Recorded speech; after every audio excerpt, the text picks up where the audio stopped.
I don't want to know. My friends and I were 11 or 12 back in 2010. We lived in a small Canadian town. Danielle, Abby, and I usually hung out at this park, close to their houses. A bit of backstory. Danielle's best friend Tommy lived across the street from her. His father Bill was good friends with my father. One day, the three of us girls went to the park, and upon arriving, Danielle was hesitant to stay, as there was a group of boys from our school, who were all 13 or 14 years old. Abby and I were confused, but we agreed to stay away from them based on Danielle's reaction. We were talking and playing quietly to ourselves when one of the boys, there were about 4 of them, Patrick, spoke up. "What you ladies doing here?" Abby and I were immediately creeped out by this. The way he said it was so suggestive and sinister. The three of us had all developed early, so already being self-conscious about this didn't help. Danielle just said, "Fuck off, Patrick," and we were kind of surprised at what she said, although happy she did. His friend Steven then spoke up. "That's not very nice." Patrick then got a bit closer to us, so we backed off. "What are you ladies so scared of? We just think you're hot." I remember being 14 years old, and I don't know if it's different with boys, but I don't remember ever thinking a 12-year-old was attractive in any way. "Hey you," Patrick said, looking at me. "I've seen you around school. Don't you ever wear a bra?" His friends laughed. At that age, I wore sports bras, and they were more typical for my age. Patrick continued, gesturing over to Abby. "She looks great in hers. Why don't you wear one?" I was so grossed out and embarrassed. "Shut the fuck up, Patrick. Don't speak to my friends like that," Danielle said to him. At this point, Abby and I were grateful for how ballsy she was. "Ah, come on, you're a woman now. Don't you know what you're ready to do now?" He then began grinding and humping the pole on this piece of playground equipment that was on a spring, and rocked back and forth violently as he moved around on it. We decided to walk away because of how grossed out we were. Patrick and his friends began following us, Patrick leading the group. "Come on, girls. We just want to have some fun." We started running, and Abby was last in the group. Her and I had asthma. Hers was worst especially, so it's very hard for her to run. Patrick grabbed the back of her shirt, and I looked back in horror, scared to fuck at what he was planning to do. Abby was able to pull away from him, but he had unhooked her bra in the process. Once we got away, we were all very upset and frightened. The next day, we decided to tell our principal. We told her everything, and Mrs. Anti-Confrontational decided that since we only knew Patrick and Steven by name, and since it happened off school property, and since no one was really hurt, Patrick would only be punished. His punishment? Write us all a letter expressing his apologies. If I can find the letter, I'll post it. Other than that, he was still allowed outside for recess, which he would use to stare at us or tell us. They can't stop me from imagining, with his creepy-ass voice and smile.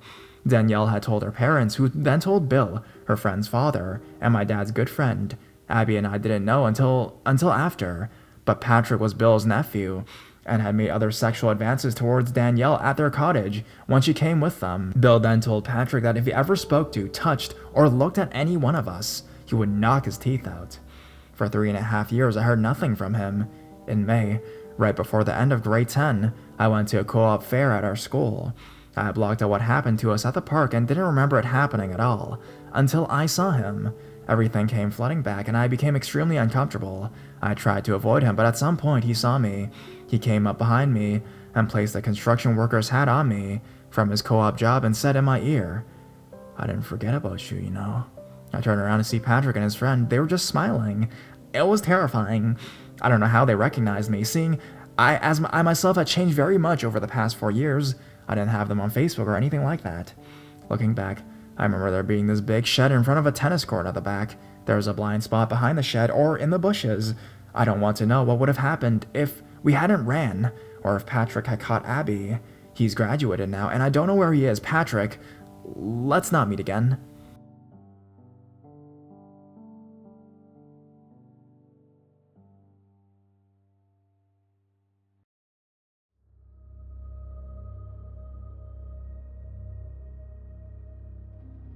I still don't know how he found me. So this happened back when I was about 7 to 8 years old. But as a 22-year-old female, it's still fresh in my mind. My family lived in a small suburban town in North Texas. It was a weekend, and my mother had taken me and my younger brother, who was about 3 years old at the time, to the local mall for school clothes. And I guess she was feeling particularly generous that day, because after clothes shopping, she promised to take us to to the Disney store to pick out a toy. So we were in the Disney store, and I was looking at this Little Mermaid Barbie doll. It was one of those you could take into the bath and its hair color changes. I was about to point it out to my mom when my brother started having a temper tantrum about something. Not sure what he was fussing about, but I remember her telling me to just wait a moment and turn her back to me while my brother started thrashing and trying to run off in the other direction. Since she was clearly preoccupied, I decided to just sit there and keep staring at the doll. That's when I noticed this man walk up beside me. He had noticed the doll I was staring at and started asking a few questions. What I liked so much about it, how many other dolls I had, if I thought his little girl would like it. I was kinda only half paying attention. I was way too absorbed in staring at the toy to even bother looking at the guy. I remember him asking how old I was. The next thing I heard was my mother screaming my name as the guy picked me up and tried to fling me over his shoulder. I panicked, I screamed, and as the guy was running, I guess I had managed to kick and flail enough for him to lose his grip on me. So there I was on the mall floor crying and confused as my mother scooped me up, little brother in tow and screaming for security. Apparently the guy had just kept running, and he managed to get outside before they could call a lockdown on the building. We never heard any news back from the police on finding the guy. I also never got my doll. It was creepy and traumatizing, and I really wish it had ended there, but it didn't. About 2 months later, we had a new family move in right across the street. I remember my mom commenting on how weird it was because the house had only been on the market for a week. It was a couple slightly older than my parents with 2 little girls, one of which, Ashley, happened to be in the same age as me. We became fast friends, and I was so excited when she ended up being put in the same class as me. My dad and Darren, Ashley's dad, had also become fast friends, and most of the people in the neighborhood were elderly, and he was just happy to have someone to talk to. We had a bunch of barbecues together, but Mom always insisted the family was weird and thought it was rude how Ashley's mom never joined us. Anyway, since Mr. Darren, he insisted I call him by his first name, worked from home, and Mom was always busy with my 3-year-old brother. It quickly became the norm that Darren would be the one to pick me up from school with Ashley. He'd always joke that I was almost more his daughter than my parents, which was a comment I shrugged off, and every day he'd ask me if I wanted to stay the night. I'd never spent the night at someone else's before, but it sounded like fun, and eventually, I convinced my mom to let me. The first weird thing I noticed was at dinner time. Ashley's mom was always really quiet and kept to herself, but I thought it was super weird that she had cooked dinner, set the table, then promptly went to her bedroom. When I asked Ashley why her mom wasn't joining us, I was promptly shushed and asked not to talk about her mom, so we ate, watched a few movies, then got ready for bed. This was weird thing number 2. When Ashley said it was bedtime, I said okay, and headed towards her bedroom. When I started crawling into her bed, she laughed and asked what I was doing. "We don't sleep in here, silly. We sleep with Daddy." She then took my arm and pulled me into her father's room, which I noted was not the same room her mother slept in, so her big sister Ashley and myself crawled up in bed with Mr. Darren. I thought it was really weird, but I never slept at anyone's house before and just assumed different families did stuff differently. And before you ask, no, he didn't do anything to me, or if he did, my mind has effectively blocked the memory. To my knowledge, it was just a normal night. Anyway, so the next day was Saturday. I went home and the weekend carried on like normal. Monday was when shit hit the fan, so to speak. It was lunchtime, and our class had just piled into the lunchroom when I saw Mr. Darren sitting at our table and waving at us. Parents did visit during lunch on occasion, so that wasn't particularly weird. Him insisting on sitting next to me instead of his own daughter and having his arm around me the entire time was weird though. I started feeling uncomfortable but didn't say anything, mainly because Ashley had been glaring daggers of jealousy at me the entire time, and I was scared saying something would make it worse. Lunchtime ended and it was time for recess. I said bye and told Mr. Darren I'd see him after school, and we headed outside. The moment we got to the playground, Ashley confronted me. "Daddy likes you. Now we have to move again." I had no clue what she meant by that, but she stormed off before I could ask. Then I saw Mr. Darren by the trees just outside the playground. That was weird. Parents weren't allowed to join during recess, and all these red flags started going up. I didn't know what was wrong, just that it was bad and I shouldn't go over there. He was calling me though, and had something in his hands. I really didn't want to be rude, so I walked over anyways. He said he had a present for me and gave me this pretty shiny pink wrap box. I opened it up and guess what was inside? A color-changing Little Mermaid doll! I was super excited, but something in the back of my mind was saying it was bad. There was something important about this doll, I just didn't know what.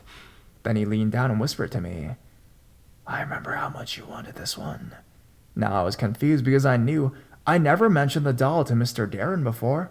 I honestly forgot about it, and that's when things clicked. I dropped the doll, started to take a few steps back. I guess he noticed because he started trying to reassure me, I guess. He told me not to worry because he was going to buy me all the Barbies I wanted, that he was going to take me home tonight and I could be his little girl, and that he promised I'd be so much happier with him as his daddy. That's when I turned and ran. I bolted straight to the teacher's bench crying my eyes out. I was too scared to even talk, so they took me to the counselor's office even after the counselor calmed me down. I never told them the whole story. I told him he had scared me and told me he was going to take me away that night and that he was going to be my new daddy. That was enough for the school to call the police and file a restraining order, not letting him on school grounds. I guess I was afraid if I told them any more that my best friend Ashley would hate me. My parents took me home early. My dad went over and told Darren he was never to come near me again. Ashley wouldn't speak to me the next day, and a week later they moved. I never heard from or saw that family again. Looking back now, I realize just how much danger I was in. I also have some heavy speculations that Ashley and Skylar, the older sister, may not have actually been Darren's children. I don't really know. I never told my parents the whole story. I often wonder if anything would have changed if I did, but I still to this day have nightmares about him breaking into my room at night. So yeah, to the serial kidnapping bastard who tried to steal me from my mother, stalked me afterwards, and even became our neighbor just to get close to me. Let's not meet again.